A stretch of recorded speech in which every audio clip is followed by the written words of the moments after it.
Olha só, a gente não combinou, mas eu queria que você abrisse sua Bíblia em Lucas capítulo 10, porque é lá que a gente vai trabalhar hoje de manhã. E eu quase nem vou ler, porque a gente já leu Lucas 9 e Lucas 10 aqui, ou pelo menos o início. E quando a gente fala sobre identidade, quando a gente fala sobre sermos missionários cada vez mais parecidos com Jesus, nós precisamos olhar para Jesus e olhar para o modelo missionário de Jesus, como ele desenvolve a missão, como ele trabalha a missão, como ele conduz a missão, e aí explorar e retirar dessa passagem alguns elementos chaves para nós, para construir a nossa identidade missionária, para construir a nossa caminhada missionária cada vez mais parecida com Jesus. Eu gosto de Lucas. Lucas é um cara bem detalhista. Talvez por ser médico, ele fosse tão detalhista, porque quando você lê o Evangelho de Lucas, quando você lê Atos, você consegue perceber alguns pontos, algumas conexões, algumas expressões que normalmente nós não vamos ver em outros livros, ou que nós não vamos perceber em outras passagens. Eu gosto dele porque ele é detalhista, porque ele traz para a gente alguns elementos aqui muito interessantes. E quando a gente olha para essa passagem, Jesus escolhendo ali alguns dos seus discípulos, alguns daqueles que o acompanhavam, para darem continuidade, para seguirem a sua missão, dar continuidade àquilo que ele começou a implementar, a plantar, a desenvolver. Jesus não só os chama, mas Jesus diz a eles e dá a eles informações extremamente relevantes sobre a caminhada missionária, sobre a sua identidade missionária, sobre aquilo que eles devem fazer, sobre aquilo que eles não devem fazer. E eu diria que Jesus dá aqui a esses 70 ou 72 todo o treinamento missionário que o PV dá. Em 4 anos, Jesus teve que fazer isso de uma forma muito compacta ali. Jesus reuniu ele e falou assim: olha, é o seguinte, é assim, assim, assim, assim. Eu não sei exatamente quanto tempo durou essa conversa, quanto tempo durou esse treinamento. O que eu sei é que, independente do tempo que Jesus gastou aqui com esses discípulos, eu sei que esse tempo foi de qualidade, e as informações, os princípios, os valores que foram passados aqui foram extremamente importantes e são extremamente importantes para nós nos dias de hoje. E a primeira coisa aqui que me chama a atenção é que toda a narrativa de Lucas capítulo 10 traz um elemento muito importante, que nós vamos ver em outras passagens, mas que é a soberania de Deus. A necessidade da compreensão da soberania de Deus na execução, na atuação missionária. Deus conduz o processo. Deus dirige o processo. É Ele que estabelece. E facilmente a gente se esquece disso. Eu gosto de sempre me lembrar do texto da grande comissão, quando Jesus fala: eu recebi todo o poder e toda a autoridade nos céus e na terra, portanto, ou seja, por causa disso. O cumprimento da grande comissão não tem a ver com a gente, mas tem a ver com o fato de que Jesus tem todo o poder e toda a autoridade estabelecido nos céus e na terra. É por causa desse poder, é por causa dessa autoridade que nós caminhamos, que nós servimos, que nós nos dispomos a servir o reino de Deus. E ele continua, ele diz: e eu vou estar com vocês até o fim. Começa com ele, termina com ele. E a compreensão dessa soberania de Deus como o Rei dos Reis, o Senhor dos Senhores, é o que nós precisamos redescobrir na nossa caminhada missionária. Se nós negligenciamos essa verdade de que Deus é que conduz o processo, que Jesus é aquele que nos dá os elementos necessários para que a gente possa desenvolver a nossa caminhada missionária, nós corremos o risco de falharmos, nós corremos o risco de desistirmos, nós corremos o risco de muito facilmente nos enganarmos no nosso desenvolvimento missionário. E a passagem de Lucas capítulo 10 nos recorda isso, nos fala desse princípio e nos ensina os elementos chaves da nossa identidade para trabalharmos na obra missionária da maneira de Deus. Lucas capítulo 10, abre lá, nós vamos ler alguns versículos iniciais dessa passagem. Capítulo 10, verso 1. Depois disso, o Senhor designou outros 72 e os enviou 2 a 2 adiante dele, a todas as cidades e lugares para onde ele estava prestes a ir. E lhes disse: a colheita é grande, os trabalhadores são poucos. Peçam, pois, ao Senhor da colheita que envie mais trabalhadores para a sua colheita.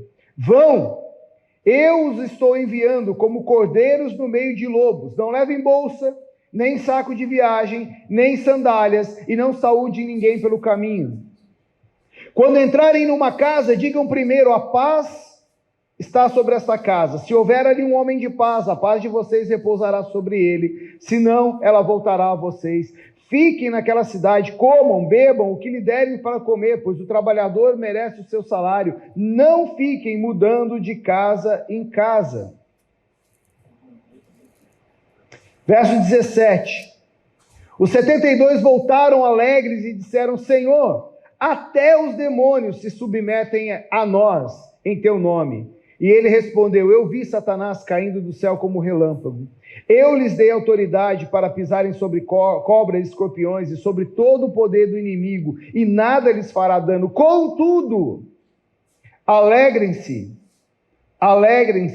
não porque os espíritos se submetem a vocês, mas porque o nome de vocês está escrito nos céus. Pai, que o Senhor fale aos nossos corações essa manhã, que o Senhor ministre as nossas vidas nessa manhã, através do teu Espírito Santo, em nome de Jesus. Amém. Lucas, narrando essa passagem de Jesus com seus discípulos, ele começa de uma forma muito especial, o versículo 1, ou o primeiro versículo do capítulo 10. Ele começa dizendo: depois disso, depois do quê? Do que Lucas está falando? Lucas está fazendo uma menção clara ao que havia acontecido um pouco antes. E o que havia acontecido um pouco antes é o fato de que 3 pessoas que de alguma forma seguiam a Jesus, ou pelo menos estavam ali atentos ao que estava acontecendo, eles encontram dificuldades, barreiras, problemas para seguir a Jesus. O texto que o nosso irmão leu, de Lucas capítulo 9. Depois disso, as primeiras palavras do capítulo fazem menção a 3 pessoas que deram desculpas para não seguir a Jesus. Mas Lucas quer fazer menção disso, então ele diz: olha, depois dessas 3 desculpas, depois dessas 3 situações frustrantes de pessoas que queriam seguir a Jesus, de discípulos que queriam seguir, mas estavam tão embolados, emaranhados nas coisas da sua vida, Jesus encontra 72 pessoas disponíveis, 72 discípulos disponíveis para obedecer a Ele, para seguir o seu comando, para dar a continuidade ao seu trabalho. É interessante ver que Jesus encontra um grupo grande de discípulos sinceros, disponíveis, entusiasmados, e esses homens não ofereceram desculpas, mas ofereceram a eles mesmos. Quando Jesus lhes chamou sem reserva, sem hesitação, eles responderam a essa chamada. E se nós formos falar aqui de características da identidade, eu diria que a primeira característica daqueles que querem servir ao Senhor precisa ser a disponibilidade. Nós precisamos estar disponíveis ao Senhor. E disponíveis ao Senhor é disponíveis na hora que Ele chama, da maneira que Ele chama, para aquilo que Ele chama. Disponibilidade. Quais são as possíveis desculpas que nós estamos ou temos dado a Deus para não estarmos disponíveis quando Ele está nos chamando? Eu sei quais são as minhas desculpas. Eu sei aquilo que eu tenho dito a Deus, quando Deus tem me dito isso ou aquilo. Paulo, faz isso ou faz aquilo. Eu sei quais têm sido as minhas desculpas. E a verdade é que todos nós temos desculpas. E nós precisamos nos livrar dessas desculpas e nos tornarmos cada vez mais disponíveis a Deus. Até porque aquilo que Deus espera de nós, em termos de disponibilidade, não tem a ver com a nossa habilidade, mas tem a ver com a nossa resposta imediata ao seu chamado. Porque aquilo que nós necessitamos para desenvolver o chamado, Ele vai dar. Lembra quando Deus chamou a Moisés para uma tarefa específica, para livrar o povo de Israel do Egito? Quando Deus chama Moisés, a desculpa que Moisés usa é a sua falta de habilidade. O que Moisés diz para Deus? Senhor, eu nunca fui eloquente, nem outrora, nem depois que falaste ao teu servo, pois sou pesado de boca e pesado de língua. Puxa, Senhor, até que eu gostaria, mas não vai rolar. Eu não sou a pessoa mais apropriada para ir falar com o faraó. Eu não sou a pessoa mais indicada para ir lá falar em nome do Senhor. Eu não sou eloquente, eu não falo bem, eu tenho dificuldade. Qual é a resposta de Deus para ele? Quem fez a boca do homem? Quem faz o mudo ou o surdo ou o que vê ou o cego? Não sou eu, o Senhor? Vai, pois, agora, e eu serei com a tua boca e ensinarei o que has de falar. Deus dizendo para Moisés, olha, eu não estou perguntando se você é bom ou não nisso, eu estou dizendo que é para você ir. O resto deixa que eu faço. Aquilo que você vai falar, como você vai falar, eu vou fazer, eu vou te dar essa habilidade. Então, eu não estou te chamando por conta das suas habilidades, eu estou te chamando por conta da sua disponibilidade. Fique disponível e as habilidades serão dadas por mim. Se coloque disponível para Deus e Deus vai dar as ferramentas que você precisa para desenvolver o seu ministério. Mas Moisés não entendeu muito bem, e aí ele responde novamente, Senhor, envia aquele que has de enviar, menos a mim. E olha só o que diz a Bíblia, então se acendeu a ira do Senhor contra Moisés.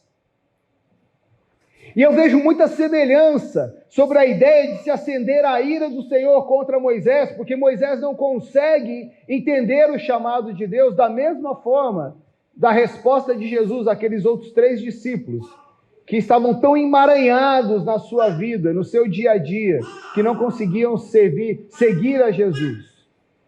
Davam desculpas tão esfarrapadas, que não eram viáveis, e Jesus disse, olha, não é assim. Deixa que os mortos entreguem seus mortos. Aquele que não deixa seu pai e mãe não pode me seguir. Disponibilidade é uma das características que nós precisamos ter em nós para servirmos da maneira de Deus, da forma de Deus. E a verdade é que Lucas vai nos ensinar uma outra questão aqui, não sobre a nossa identidade como missionário, mas vai nos ensinar acerca da identidade da ação missionária, é que Jesus procura todos. Jesus está inaugurando um novo momento na era, porque até o Velho Testamento era Deus chamando pessoas específicas para tarefas específicas, mas agora nós vemos Jesus como que numa crescente, aumentando cada vez mais o número de discípulos que Ele quer levantar para servir a Ele. Veja bem, nós temos Jesus, depois os 12, agora os 70, e esses 70, por sua vez, são mandados a orar para que o Senhor envie ainda mais trabalhadores. A mobilização total de toda a comunidade. Sabe por quê? Porque no reino de Deus há trabalho para todos. No reino de Deus, na ação missionária de Deus, há trabalho para todos. De fato, há mais trabalho do que trabalhadores. É isso que Jesus vai dizer. E muitas vezes nós nos esquecemos que nós estamos num momento aqui na terra, onde nós precisamos de um esforço coletivo para mobilizar cada vez mais a igreja, para que a gente tenha cada vez mais pessoas disponíveis para servir ao Senhor. Mas é claro que, se por um lado a mobilização é para toda a igreja, se por um lado o chamado de Deus é para toda a igreja, nós também precisamos reconhecer que enquanto a grande comissão é dirigida a todos nós, e todos nós devemos participar de alguma forma, há certamente pessoas que foram chamadas exclusivamente por Deus para um trabalho específico. O apóstolo Paulo diz que ele foi chamado pela vontade de Deus para ser apóstolo de Jesus Cristo.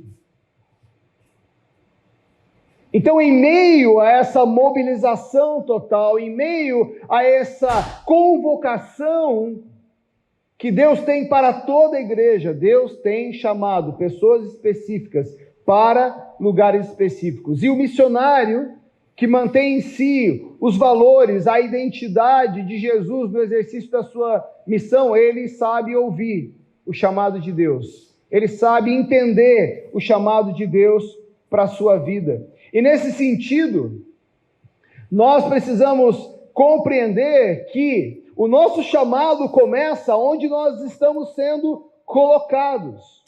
Eu vejo às vezes muita gente querendo exercer o seu chamado lá entre os ribeirinhos, lá entre os indígenas, lá na África, mas não é capaz de começar a exercer o seu chamado onde Deus tem colocado a sua vida. Deixa eu te dizer uma coisa, acreditar que você vai ser bênção num lugar distante, sem que você tenha demonstrado uma vida de serviço e dedicação ao reino de Deus, aonde você está colocado, é um engano. Se você não é capaz de ser usado por Deus, aonde você está sendo colocado, dificilmente você vai ser capaz de ser usado por Deus num lugar mais distante. E às vezes eu vejo pessoas dizendo, não, mas meu chamado é para a África. Falei, ótimo. Até que você chegue na África, o que você vai fazer? Eu vou esperar Deus me mandar para a África. E aí a pessoa fica aqui 30 anos. Porque ela ainda não entendeu que Deus precisa de pessoas que demonstrem uma vida, um caráter de dedicação, de obediência, para que Deus possa encontrá-los disponíveis para que eles possam servir em determinados lugares.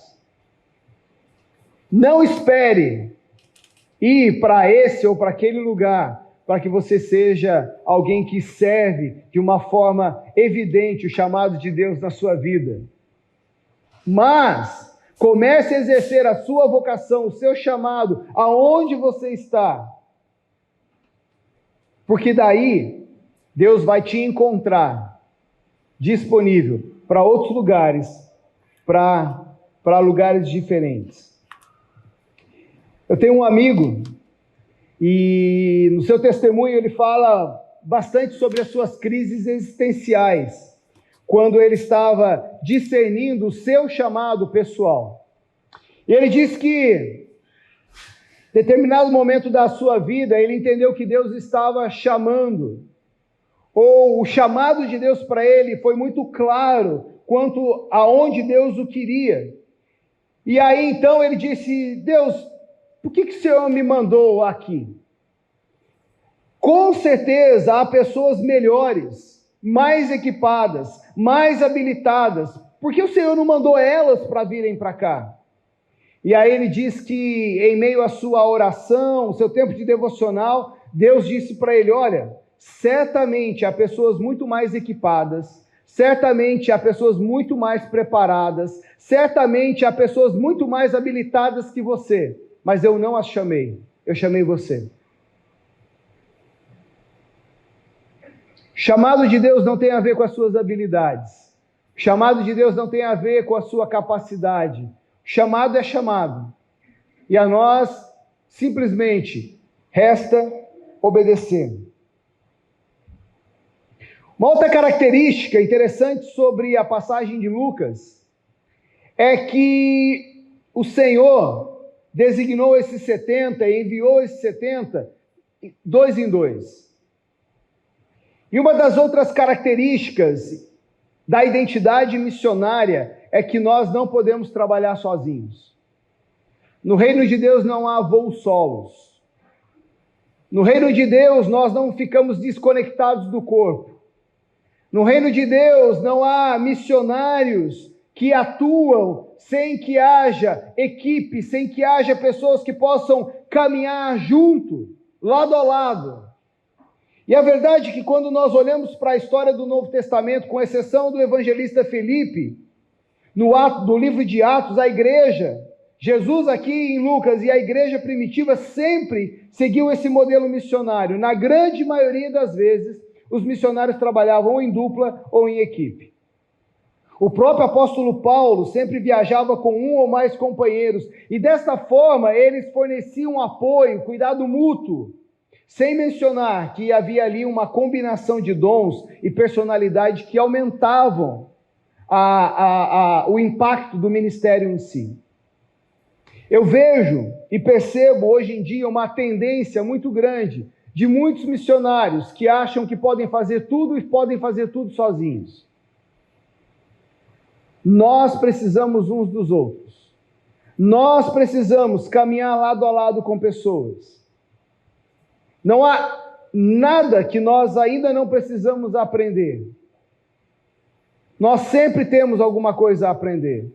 Nós sempre temos necessidades, debilidades na nossa caminhada, e nós precisamos entender isso.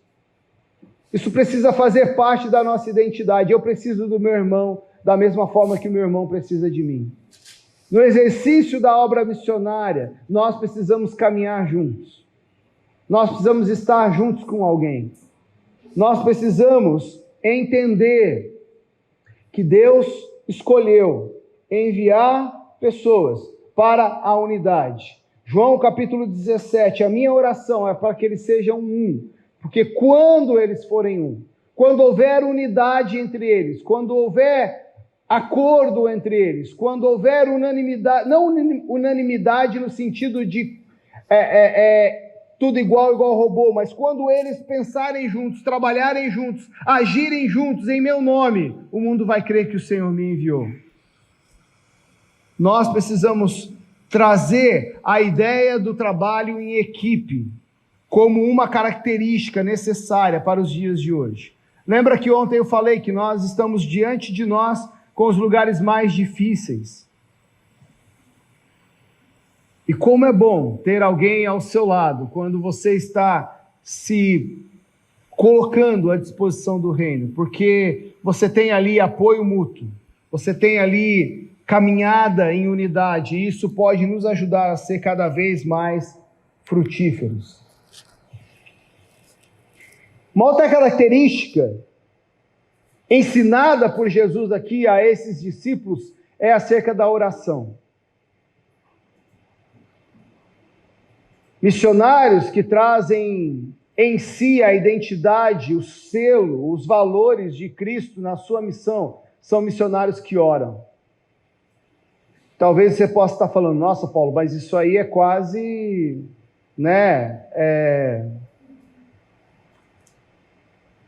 um mais um é dois. É óbvio que missionário tem que ser alguém de oração. Então deixa eu te falar.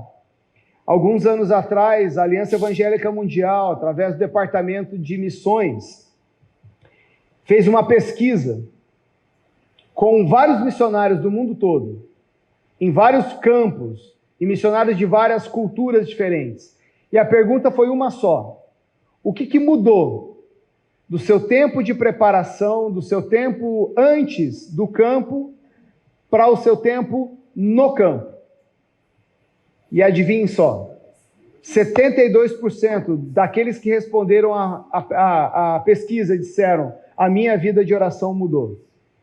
E aí você pode estar muito animado dizendo, puxa, eles começaram a orar mais, eles começaram a interceder mais. Não. Eles disseram, eu estou orando menos, eu estou intercedendo menos.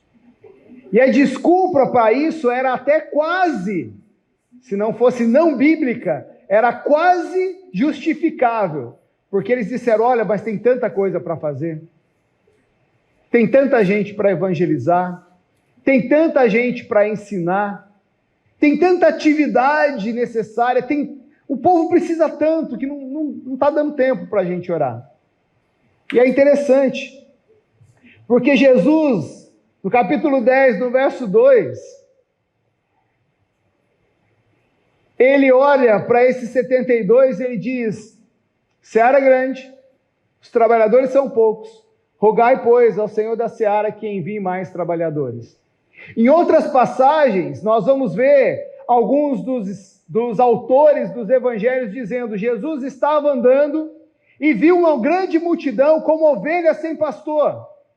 E aí, então, ele virou para os seus discípulos e disse, rogai, pois, ao Senhor da seara que envie mais trabalhadores para a sua seara. Olha só que interessante, Jesus não mandou os discípulos trabalharem mais, Jesus não mandou os discípulos pregarem mais, Jesus não mandou os discípulos a exercerem de uma forma mais rápida o seu ministério, Jesus mandou eles orarem. E aqui é interessante perceber que há um equilíbrio maravilhoso entre a soberania de Deus e a responsabilidade humana. Deus é o soberano sobre todas as coisas, Deus é o Senhor da missão, mas Ele nos convida, como seus discípulos, para que a gente ore para Ele mesmo enviar mais trabalhadores. Na MIAF, nós temos essa cultura de oração. Todos os dias, às 10h02, nós paramos aquilo que estamos fazendo e oramos para que Deus envie mais trabalhadores para a sua seara. Porque nós já entendemos que fazer mobilização é importante. Falar das necessidades da África, da diáspora, do campo, são importantes. Divulgar os ministérios é importante. Mas o que vai trazer mais missionários para servir nos campos é a oração.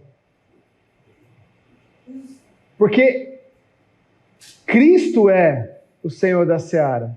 Ele é o dono desse negócio.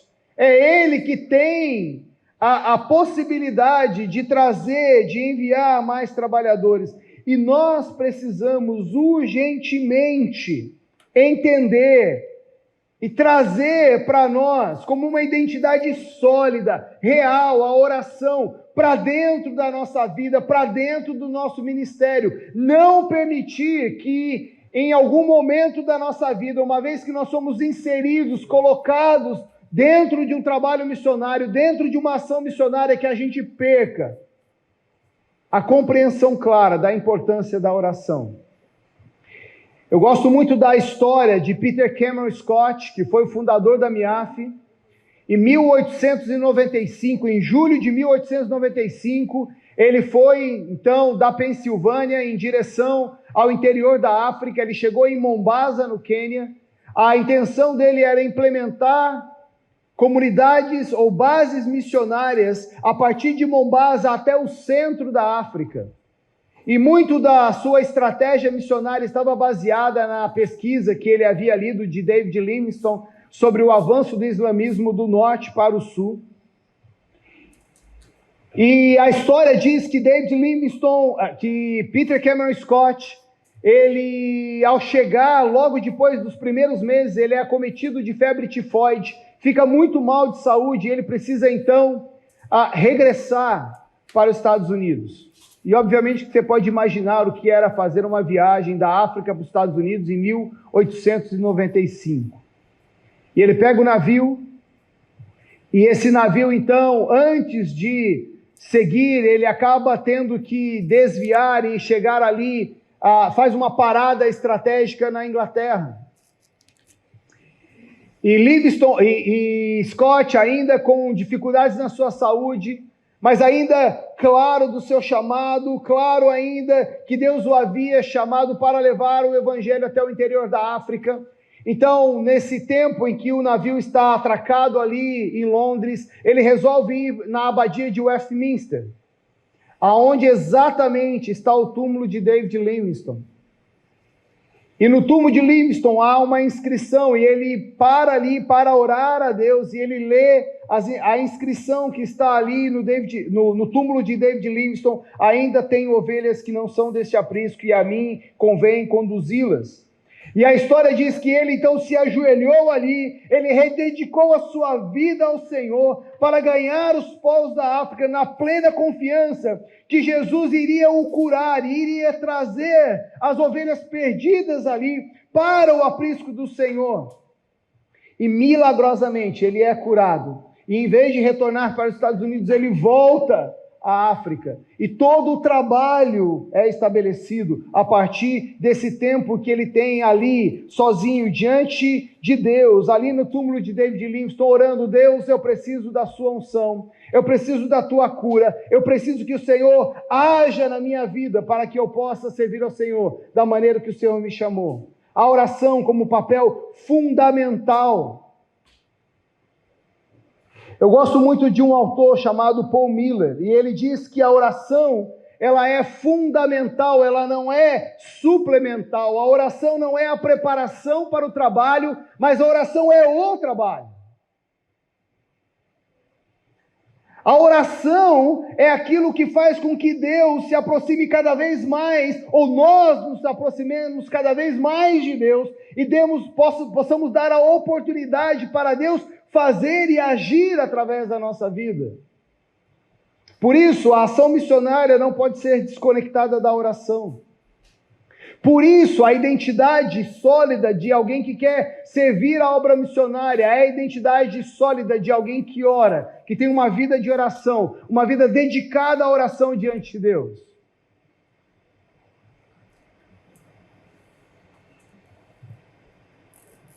Jesus vira aos seus discípulos, e ele fala também que aqueles que querem seguir e servir ao Senhor precisam entender que há um preço a se pagar.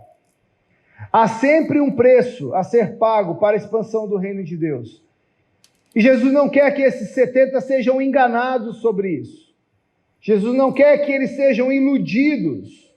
O problema é que os ensinamentos que nós temos vivido nos tempos de hoje, aquilo que tem sido ensinado nos tempos de hoje, parece que minimizam os custos e o preço que precisa ser pago para que as nações sejam alcançadas.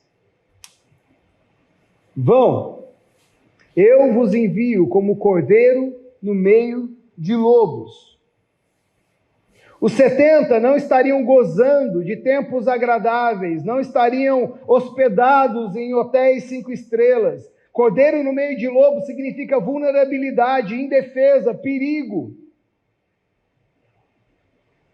Eu me lembro de um dos nossos missionários servindo no norte da África, muito parecido com aquelas vielas que nós vimos aí no vídeo, e ele então andando ali, seguindo todas as orientações de segurança que haviam ali. Ele não pregava em praça pública, ele não distribuía panfleto ali no norte da África, mas ele evangelizava, ele anunciava o evangelho de uma forma pessoal, com aqueles dos quais ele convivia. E ali então, um dia, passeando, andando por ali, um homem se aproximou dele de uma forma que ele não percebeu e começou a gritar: Allahu Akbar, Allahu Akbar. E ele então tentou se desvencilhar, se defender, saiu correndo pelo mercado, percebeu que estava sangrando. E quando então ele conseguiu chegar ao hospital e conseguiu fazer ali um raio-x, eles descobriram uma agulha dessas de tricô cravada no seu peito, muito próxima ao seu coração. Aquele agressor havia tentado empurrar aquela agulha. Tudo isso porque ele estava ali querendo, disponível para pregar o evangelho e pregar as boas novas do reino. E muitos homens e mulheres hoje estão pagando um alto preço para que o nome de Jesus seja anunciado. Em nenhum momento eles veem esse preço como um empecilho para que eles continuem. Eles entendem que as dificuldades, a perseguição, o sofrimento, o sacrifício são parte da vida daqueles que querem servir ao Senhor. E nos dias de hoje parece que nós estamos sacando, tirando, escondendo da igreja palavras como sacrifício, como sofrimento, como se isso fossem coisas ruins.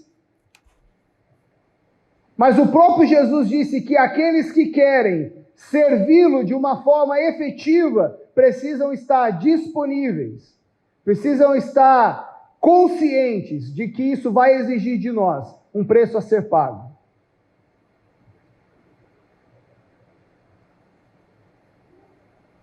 Se por um lado nós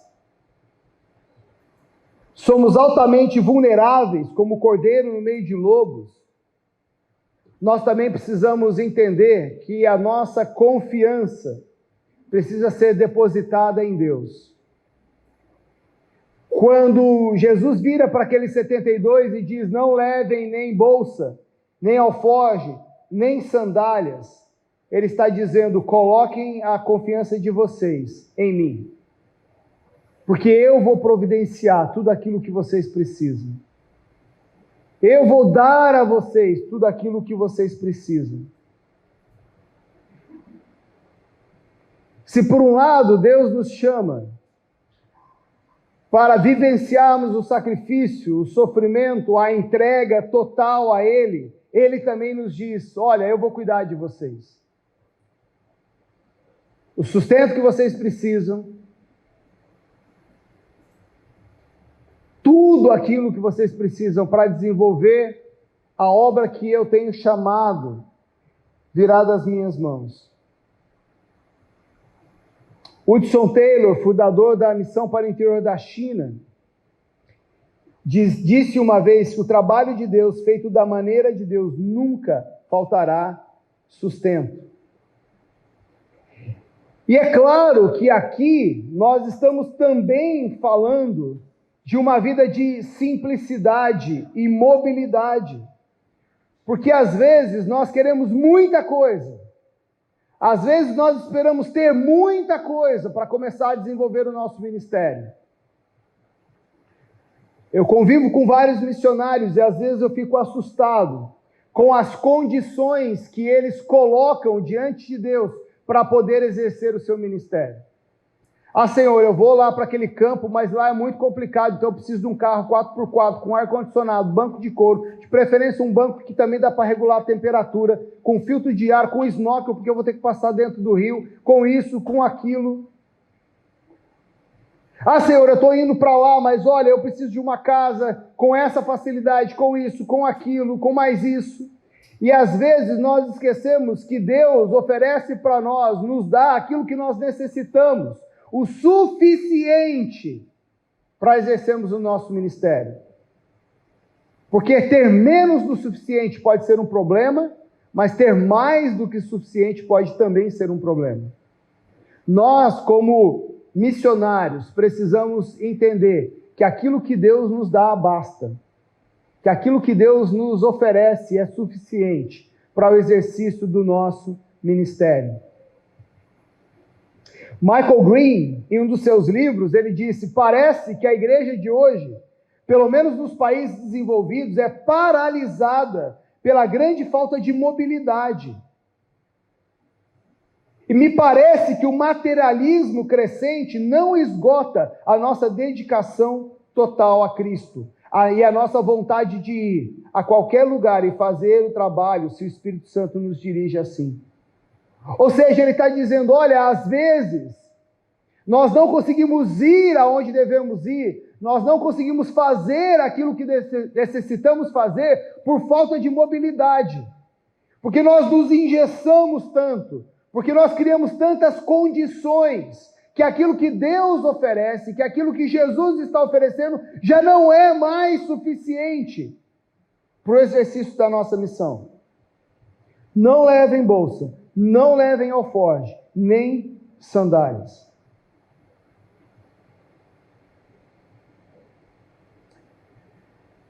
Há outras características que nós poderíamos falar e conversar aqui sobre Lucas capítulo 10, que fazem parte da nossa identidade, ou deveriam fazer parte da nossa identidade.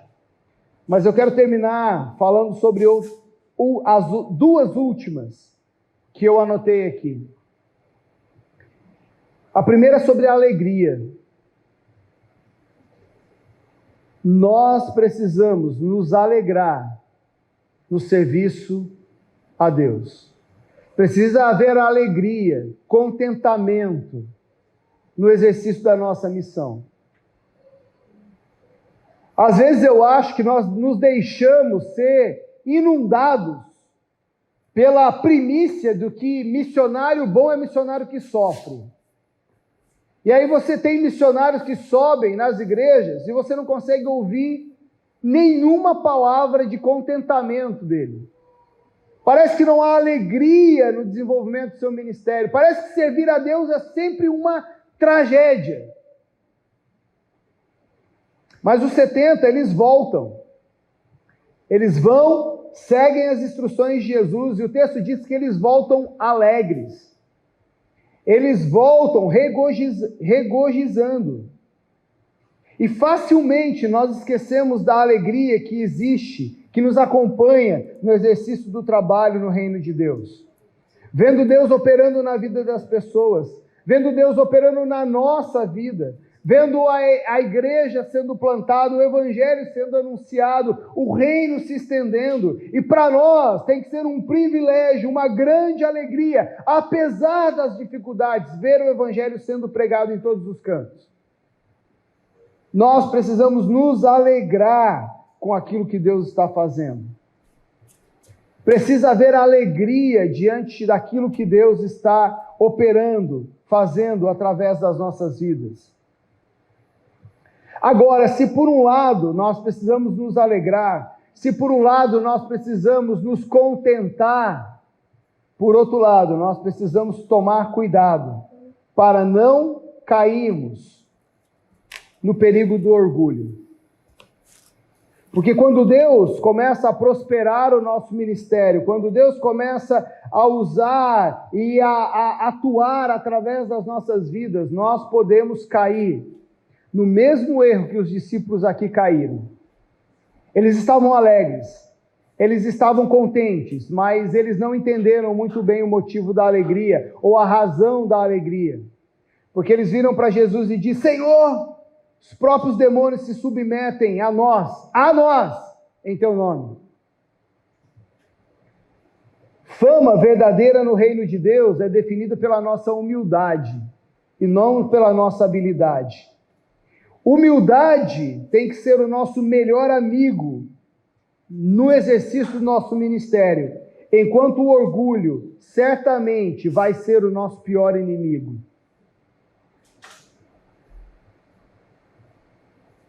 O orgulho pode destruir as obras de Deus em vários lugares. O orgulho pode destruir missionários. O orgulho pode destruir equipes. O orgulho pode destruir líderes. O orgulho foi a origem da queda de Lúcifer. O orgulho foi a origem da queda de Adão. E o orgulho é a origem de todo o mal nas nossas vidas e no nosso ministério.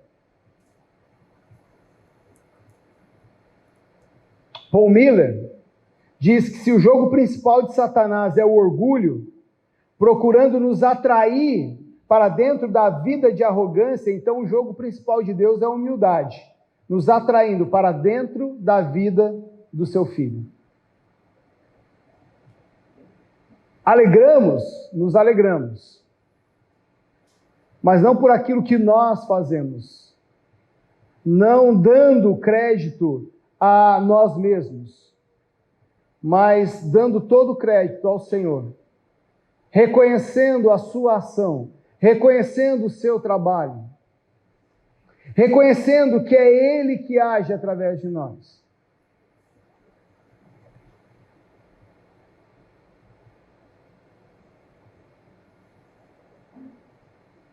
Jesus termina dizendo aos seus discípulos: eu vi Satanás caindo do céu como um relâmpago. E um comentarista bíblico diz que quando Jesus fala isso aos seus discípulos, ele está fazendo menção a cada uma das pessoas que foram libertas, alcançadas pela ação daqueles 70 discípulos. É como se Jesus estivesse dizendo a cada um que entendeu a mensagem do reino, a cada um que foi liberto da opressão de Satanás, a cada um que teve a sua vida transformada, eu via Satanás caindo do céu. Esse foi o resultado de tudo aquilo que os 70 haviam feito. E se nós queremos ser efetivos nos dias de hoje, na nossa ação missionária, nós precisamos então aprender com Jesus. Olhar para o modelo de Jesus de envio missionário e absorver essas características para a nossa vida. Absorver esses valores para a nossa vida.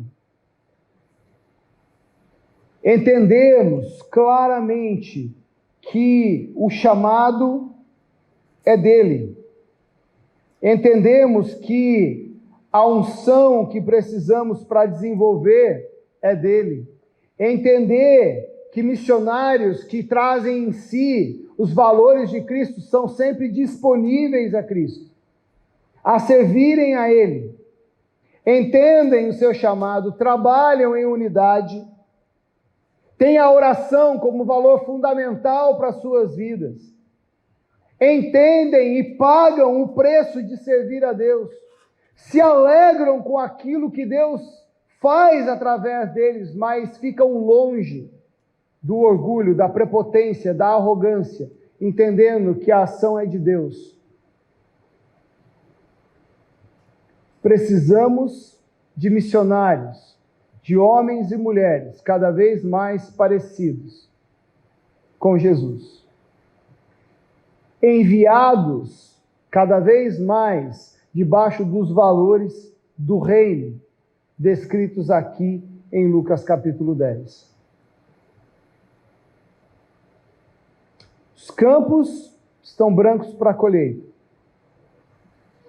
Os trabalhadores que Deus vai chamar são aqueles que entendem ou trazem em si a disponibilidade, a compreensão do chamado, a oração, estão dispostos a pagar o preço, se alegram com o exercício do seu ministério diante de Deus e reconhecem que toda a glória, que toda a ação, que toda a atuação vem do próprio Deus.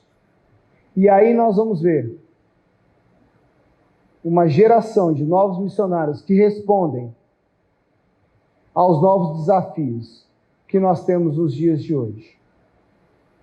Feche seus olhos. Pai, que o Senhor encontre em nós corações disponíveis. Que o Senhor, ó Deus, possa nos ajudar a compreender o Teu chamado para as nossas vidas. Que a gente possa, ó Deus, confiar no Senhor. Nos alegrarmos no Senhor. Que da mesma forma que aqueles 72 foram encontrados pelo Senhor, dirigidos pelo Senhor, enviados pelo Senhor, que nós possamos ser encontrados aqui nessa manhã. Encontra em nós corações disponíveis, encontra em nós corações dispostos a Te servir. E guia-nos, ó Pai, da mesma forma que o Senhor guiou esses 70, guia-nos com orientações claras, com direcionamentos claros, com metas, tarefas, ministérios claros. Encontre em nós corações dispostos a servir ao Senhor independente do preço que teremos que pagar, para que o Teu reino, para que as boas novas do Teu Evangelho cheguem em todos os lugares, em nome de Jesus. Amém.